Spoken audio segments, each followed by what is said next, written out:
Shabbat Shalom, everyone. Shabbat Shalom.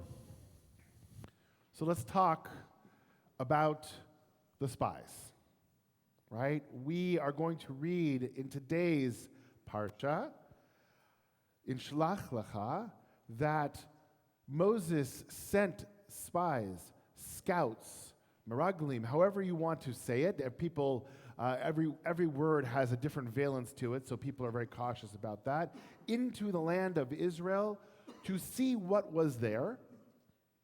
We saw, and there was one from each tribe, we saw that 10 of these people came back with reports saying, yes, it is a beautiful land flowing with milk and honey, but we're never going to be able to go in there. We're never going to be able to take it. We might as well go right back to Egypt right now.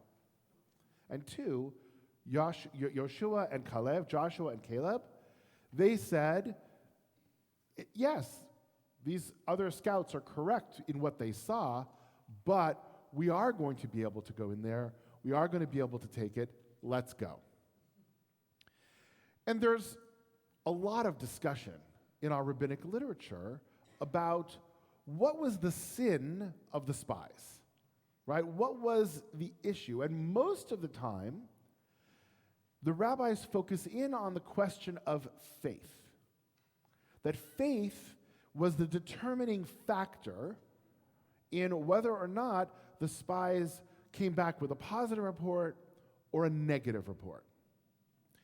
I want to actually challenge that today.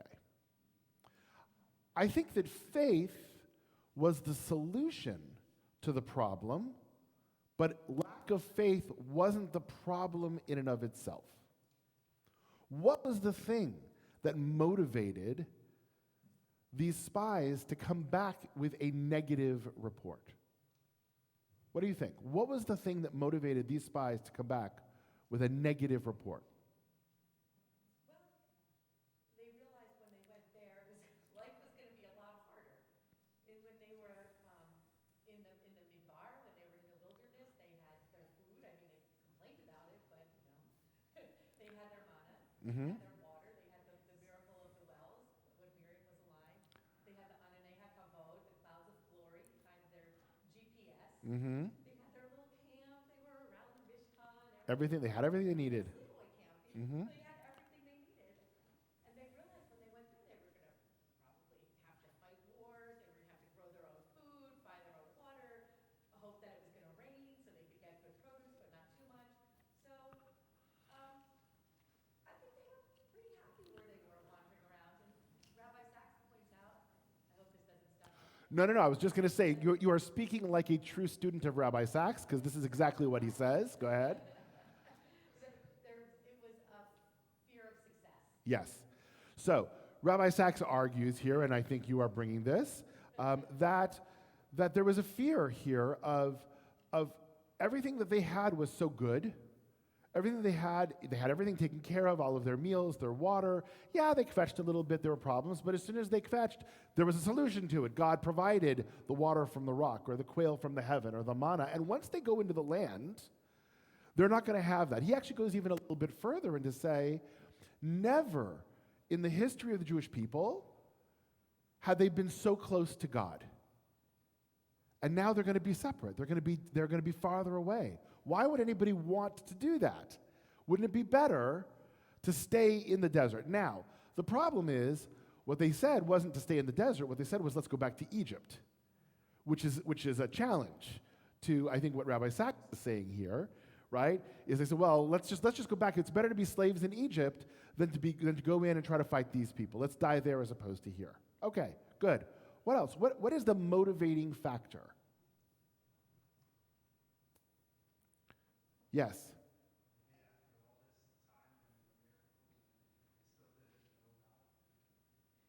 So there may have been a lack of and this is sort of the faith answer, which is very standard within our tradition, right?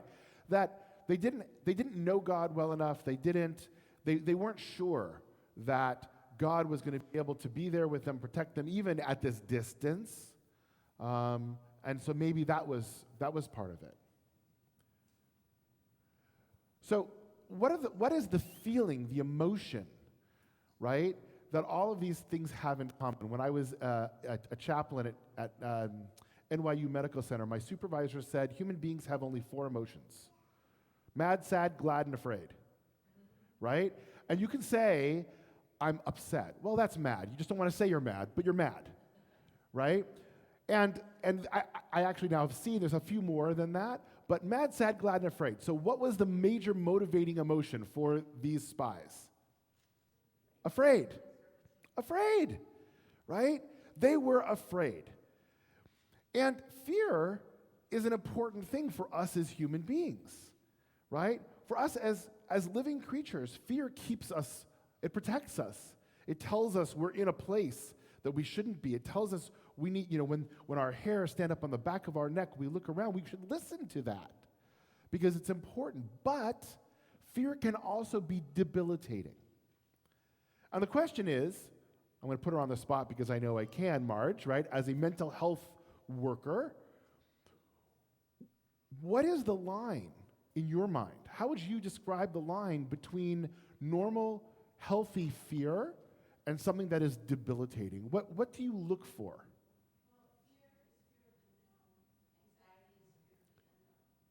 I like that.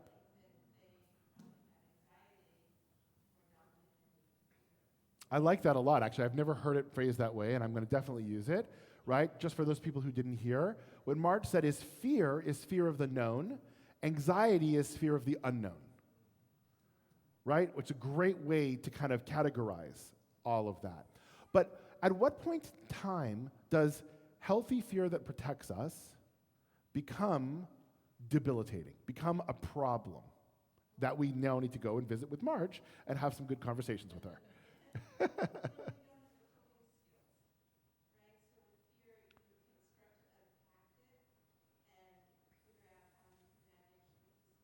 Nice.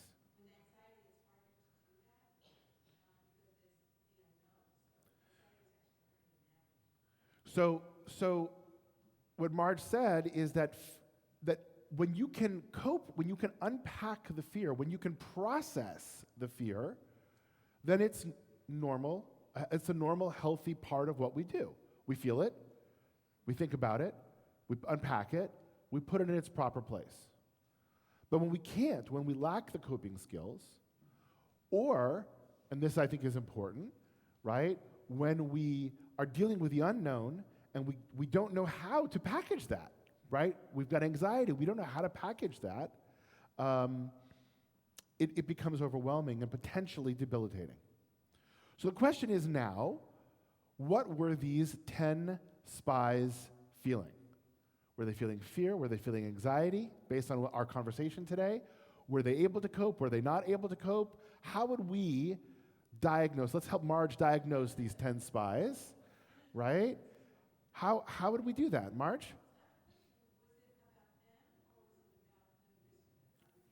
Awesome. So let's read what it says. Great, right? Yeah, so the question is, was it about them or was it about the congregation? Right? So that's perfect. It's one of the things, and I'm so glad you asked that question. I've been away at a conference, and one of the things that our teachers kept doing to us is they were waiting for us to ask the right question. Because part of what we needed to learn is which questions we needed to ask and which questions we didn't need to ask, right? So they're waiting for us to ask the right question. And once we did that, now the answer became easy. So the question is, well, what is it about?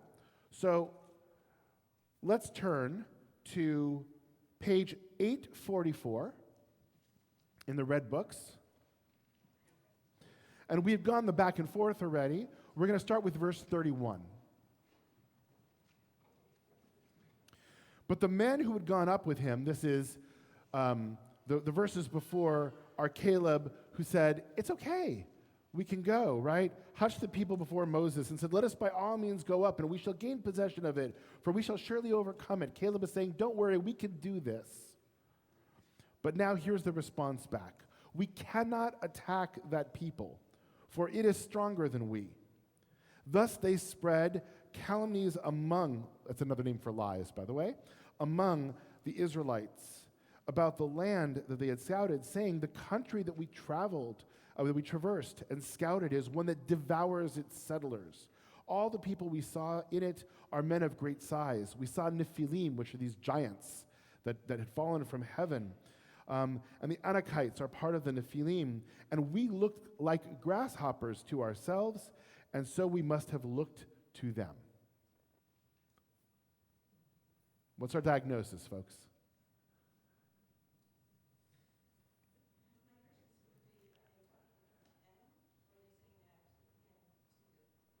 They're saying it to Moses in front of all the people.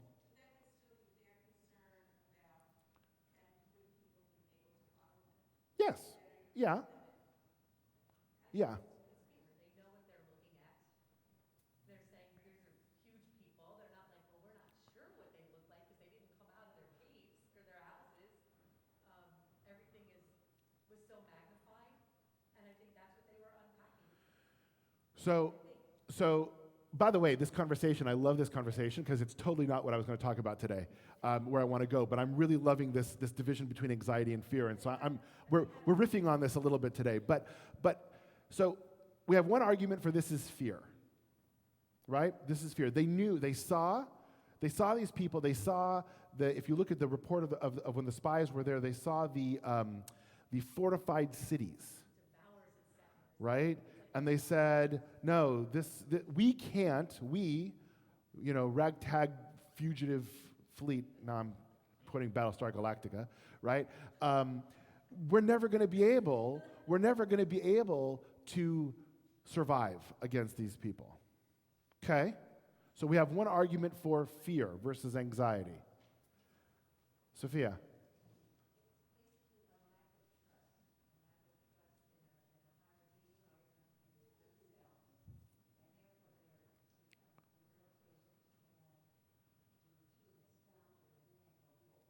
All right, so you started by saying it's a lack of trust. It's a lack of trust in the hierarchy and the leadership. But I think the most important thing that you said, it's a lack of trust in themselves, right? That they don't feel that they're going to be able to cope with this, to manage this. You want to add to yours? Okay.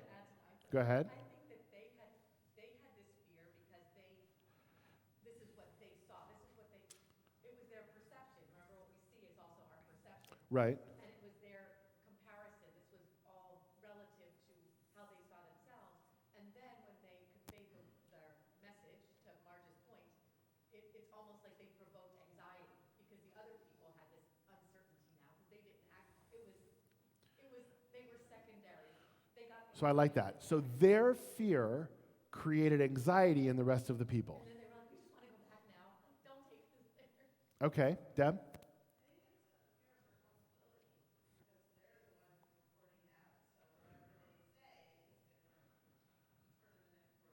Right.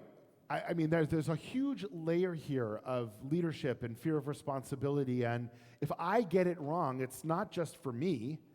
Now it's everybody who's going to say, but you told us it'd be easy. And it wasn't. So it's like laying the foundation. We do this.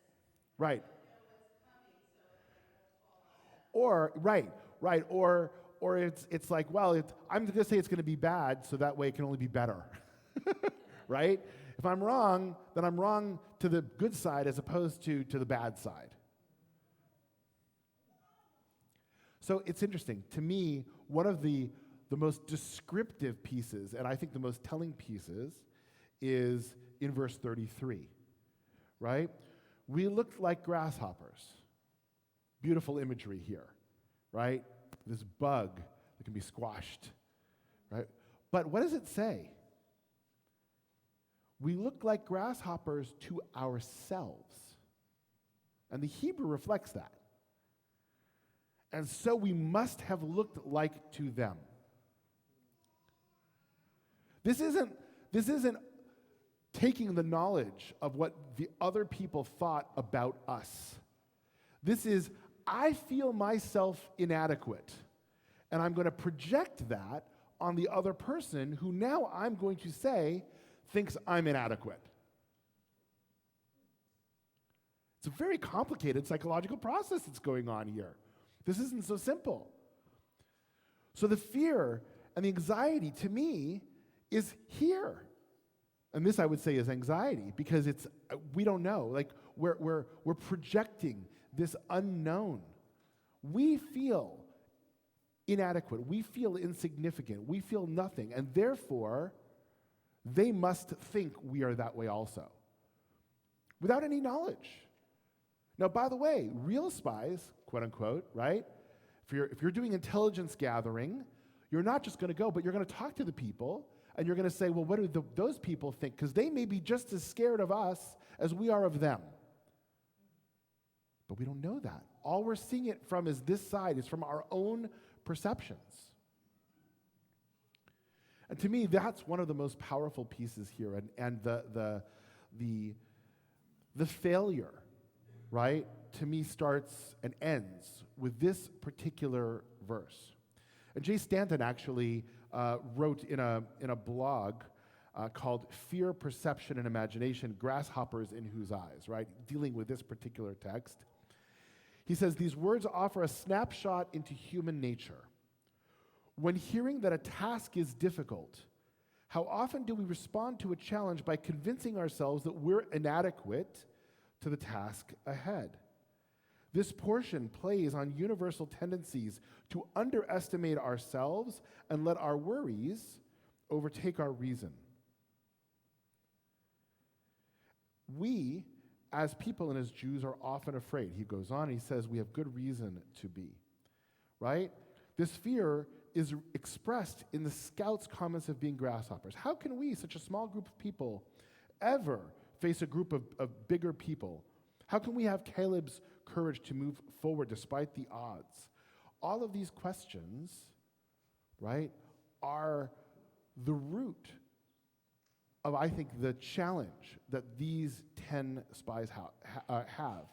So the question is, what do Caleb and Joshua have or do that negates this?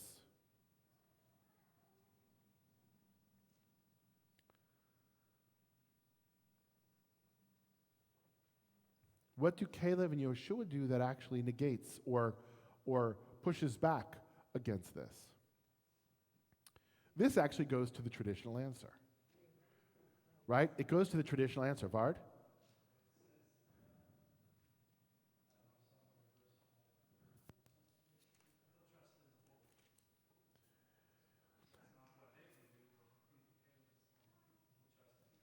They trusted in God, right? They took themselves out of themselves for a moment, and they looked for support. They looked for resources.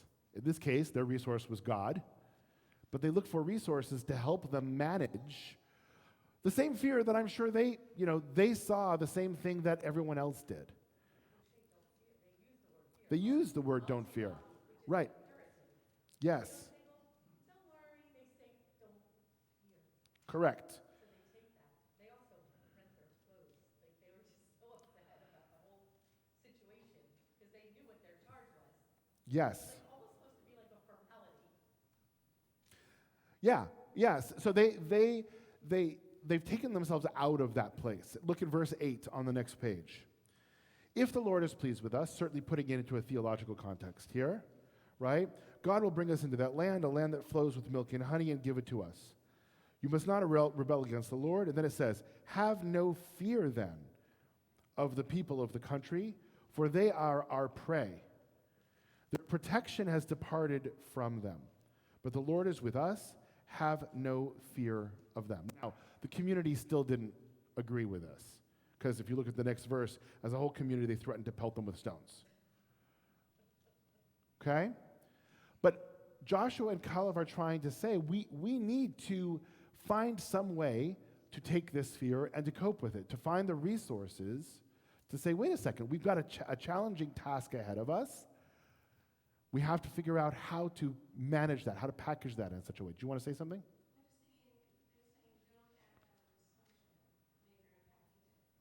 Yes. Correct. Correct. What we know is that God is here, God is with us, and God said to us, you are going to win. Like, looking back as the reader, that's pretty good. I mean, if I had that and I knew that God was saying that, all right, woohoo, I'm ready to go, right? But they were acting on their assumptions. They were acting on their internal perceptions of themselves, projecting that outward. And I think it's a powerful, we talk about the spy story a lot. We talk about the fact that this is the place that ultimately gets us to be in the desert for 40 years, right? God finally recognizes that most of the people are not going to be able to break out of that slave mentality, out of that mentality of fear, because a slave's life is a life of fear. I have no control over my life. I have no control over what's going to happen to me, and it's a life of fear. And that fear has overtaken them. That idea of being insignificant, of being small, of being nothing next to our taskmasters is translated into the image and the metaphor of the grasshopper. It's still there. And that's when God realizes we have to wait for that mentality to leave the people before we can go into the land of Israel. And it's at this point, and after this point, that the decision is made that they're going to wander for 40 years in the desert. And there are only 2 people from that generation who go into the land of Israel. Who are they? Joshua and Caleb. The 2 people who had broken out of that line, that mindset, and could see beyond, could see what it means to be a person with authority, with autonomy, with the ability to act on themselves and not feel like you're a grasshopper, no matter what you see. You may indeed be a grasshopper, but if the person next to you is a cricket, you're doing all right. Something to think about this week. Shabbat shalom, everyone.